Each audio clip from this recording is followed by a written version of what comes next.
السلام علیکم و رحمت الله. من اینجا علیکم میخواستم السلام. در بابت یک مسئله تاجیکانه بای میدادید، یعنی که میگویم که در طرفای خدا ما که یعنی کثافتی والدین فرزند به میزند. آیا همین گپ چی وای دارد؟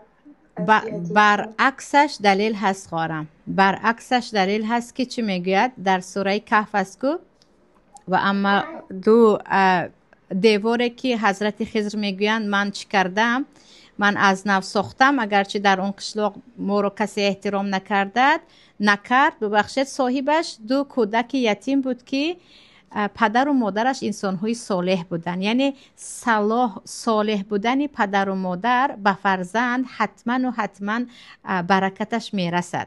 اما گفتیم که هر یک پدر و مادر گناهگار فرزندش باز عذاب میکشد. در اینجا گفته میتوانیم که یعنی ظلم میشود. خیر نه؟ برای اون که فرزند در گناه پدر و مادر هیچ گناهگار نیست، لیکن هر پدر و مادری که به هر گناه دست میزند باید به خود آید که به هر چیز میتواند خداوند او را امتحان کند. شاید به فرزندش، یعنی فرزندش، اما اون فرزندی که خصوصا به بلاغت نرسیده است به جنت میرود، اما تو در غم آن، در حسرت آن فرزند تمام عمرت میگذرد.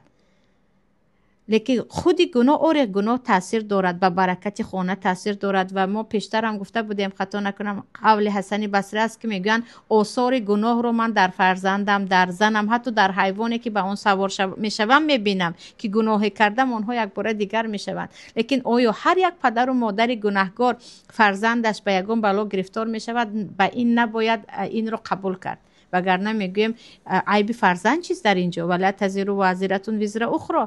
کسی یک جوابگر گناهی کسی نیست.